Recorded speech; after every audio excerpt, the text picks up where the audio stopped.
ఓం ఐం ప్రేం శ్రీమాత్రే నమః.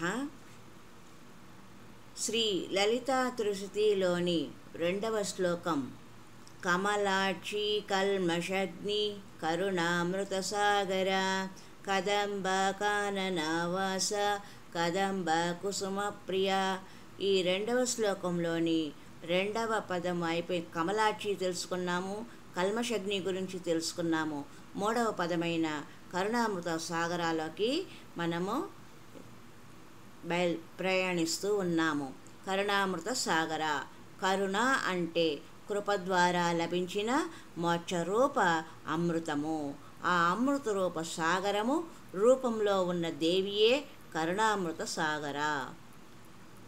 కరుణ అంటే కృప, అనగా అమ్మ యొక్క కృప ద్వారా, అంటే పరమసత్యము యొక్క కృప, కాస్మిక్ ఎగ్జిస్టెన్స్ ద్వారా ఉద్భవించిన మోక్షరూప అమృతము అంటే జ్ఞానము, అన్నము. జ్ఞానమే కరుణామృతం. ఈ జ్ఞానము సముద్రంలో నుండి పుట్టిన అమృతము.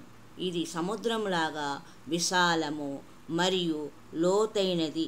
జ్ఞానం యొక్క లోతులు అంత తొందరగా అర్థము కావు. అందువలననే అమ్మ కరుణామృత సాగర అయినది. అమృతం తాగే సమయంలో ఆనందమగ్నుడై ఉన్నాడు. మనము తాగే సమయంలో, అమృతం తాగే సమయంలో ఆనందమగ్నుడై ఉన్నాడు. మనము అమ్మ యొక్క కరుణా కృప ద్వారా ఆ సాగరంలో ప్రవేశించడానికి మనకు అవకాశము కలుగుతుంది. మనము చేసే ఉపాసన కారణంగా అవకాశం కలుగుతుంది. ఉపాసన నిష్కపటంగా, నిస్వార్థముగా ఉండాలి. తంత్రశాస్త్రంలో భగవతికి పూజ, అర్చన చేసే సమయంలో మనము ఏమీ అడుగరాదు. యథేచ్ఛసి తదా కురు. ఈ మాట మనము గతంలో కూడా ఒకసారి మొదటి శ్లోకంలో ప్రస్తావించుకున్నాం. దాని అర్థము యథేచ్ఛసి తదా కురు. నీ ఇష్టం ప్రకారం నాకు ఏది అవసరమో అది ఇవ్వు అని ప్రార్థించాలి. ఈ మాట మనం ఎప్పుడు అనుకున్నాము? స్వార్థంతో అమ్మవారి ముందు కొబ్బరికాయ కొట్టి, అమ్మ నా పిల్లవాడు పరీక్షలో ఉత్తీర్ణుడు కావాలి, మంచి మార్కులు వచ్చేలాగా అనుగ్రహించు అని కోరుకుంటాము. స్వార్థము అని చెప్పుకున్నాం కదా.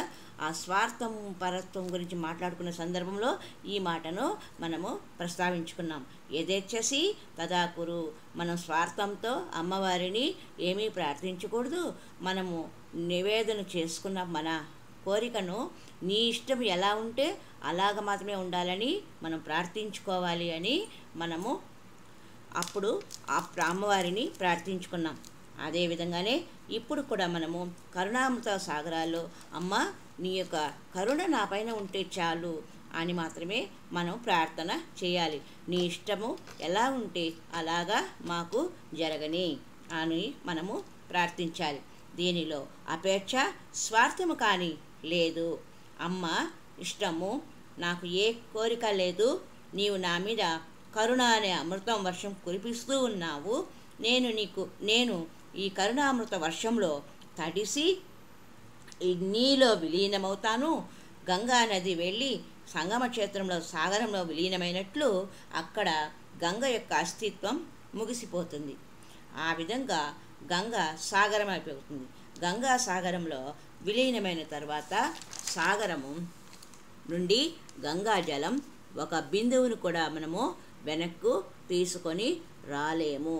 అలాగే మనం కూడా అమ్మవారితో అమ్మవారి కృపకు పాత్రులయ్యి అమ్మలో విలీనమైపోతే మరలా మన యొక్క అస్తిత్వము ఏమీ తిరిగి కనిపించదు.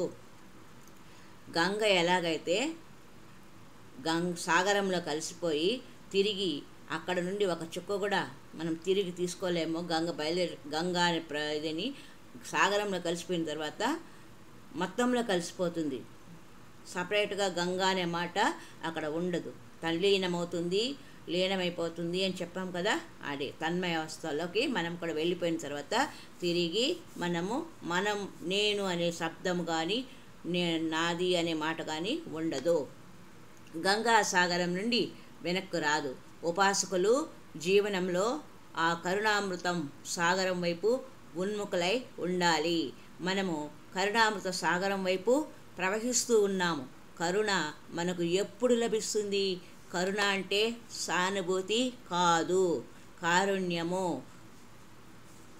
ప్రకృతి యొక్క స్వభావము. కారుణ్యం భగవతి యొక్క స్వభావము. ప్రకృతి యొక్క స్వభావము, భగవతి యొక్క స్వభావము. ఆ స్వభావము మోక్షమనే అమృతం తాగడానికి అవకాశం కల్పిస్తుంది. అప్పుడు ఆ మోక్షం రూపీ అమృత సాగరంలాగా, సముద్రంలాగా ఎంతో విశాలంగా, ఎంతో లోతుగా ఉండి మనము దానిలో విలీనమయ్యి మన అస్తిత్వమును కోల్పోయిన తర్వాత తిరిగి బయటకు రాలేము. ఈ చిన్న అస్తిత్వం పెద్ద అస్తిత్వంలో విలీనమై ఏకత్వం పొందుతుంది. ఈ అవకాశంలో ఈ పరమసత్యం బ్రహ్మ గురించి తెలుసుకున్నది. అది బ్రహ్మమై ఉన్నది. అది నిజమైన స్థితిలో చైతన్యం కలిగిన ఆ ఉపాసకుడు పరమాత్మను పొందగలుగుతాడు. దీని అర్థము మనము పరమాత్మను తెలుసుకోవడము. సముద్రంలో దిగకుండా సముద్ర అలల వేగం తెలుసుకోలేము. ఎప్పటి వరకు భగవతి యొక్క అంతరంలో ప్రతిష్ఠితమై ఉంటామో ఎప్పటి వరకు భగవతి యొక్క అంతరంలో ప్రతిష్ఠితమై ఉండమో అప్పటి వరకు మనము తెలుసుకోలేము. చింతామణి గృహములో, మణిద్వీపములో భగవతి మహాత్రిపుర సుందరి సింహాసనం మీద విరాజమానమయ్యి కూర్చొని ఉన్నది. అప్పుడు ఒక విచిత్రమైన సంఘటన జరిగినది. భగవతి యొక్క దర్శనం కోసము బ్రహ్మ, విష్ణువు, మహేశ్వరులు వెళ్ళారు. వెళ్ళి అమ్మ ముందు నిలబడి నమస్కరించారు. ఆ సమయంలో అగస్త్యుల వారు అక్కడికి వచ్చారు. అగస్త్యుల వారు నమస్కరించి నిలబడకుండా అమ్మ యొక్క నాభి అంటే బొడ్డు లోపలికి వెళ్ళారు. ఇది చూసిన బ్రహ్మ, విష్ణు, మహేశ్వరులకు కోపం కలిగినది. మేము సృష్టి, స్థితి, సంహారకర్తలము. మేము ఇన్ని బాధ్యతలు నిర్వర్తిస్తూ ఉన్నాము. అటువంటి మమ్మలను కాదని ఈ అడవి మనిషి అయిన అగస్త్యుల వారు అమ్మ అంతరంగంలోకి ప్రవేశించడమా అంటూ ఆగ్రహించారు త్రిమూర్తులు. దానికి భగవతి వారితో, మీలో నేను సృష్టికర్తను, స్థితికర్తను, సంహారకర్తను అనే అహంకారం ఉండడం వల్ల మీరు నాలో ప్రవేశించలేకపోయారు. అడవులలో పుట్టి పెరిగిన అగస్త్యుల వారికి ఆ అహంకారం లేనందువలన అమ్మ నాభిలోనికి ప్రవేశించడం జరిగినది అని. అందులోనూ అగస్త్యుల వారికి నేను ఋషిని, నేను ఋతంబర ప్రజ్ఞలో ఉన్నాను, నేను మోక్షార్థిని అనే అహంకారం లేదు. అందువలన అమ్మ నాభి నుండి ప్రవేశించి అమ్మ హృదయాంతరంలోకి చేరి అమ్మ ఒడిలో కూర్చున్నారు అగస్త్యముని. ఈ ఉదాహరణ ద్వారా మనం కూడా మనలో ఎటువంటి అహంకారములు ఉండరాదు. శరణాగతి తత్వంలో ఉంటే అమ్మ ఒడిలో ఎలా కూర్చోవచ్చు, ఎవరికి అర్హత ఉంది అనే విషయము త్రిమూర్తులకు లేకుండా పోయింది. అంటే వారిలో సృష్టి, స్థితి, సంహార కారకములమైన అహంకారం ఉండడం వల్ల వారు పుత్రులుగా మాత్రమే ఉన్నారు. అమ్మ యొక్క సంపదలకు మాత్రమే వారసులుగా మిగిలారు. కానీ అమ్మ యొక్క హృదయాకాశంలో స్థానాన్ని సంపాదించలేకపోయారు. ఆ అర్హతే ప్రతి ఒక్కరికి అత్యంత ప్రాముఖ్యత అని ఈ విషయం వల్ల మనకు తెలియచినది. హరి ఓం తత్సత్. మరి యొక్క సంచికలో ఈ అహంకారానికి సంబంధించిన విషయాలను తెలుసుకుందాము. ఓం ఐం ప్రీం శ్రీ మాత్రే నమః.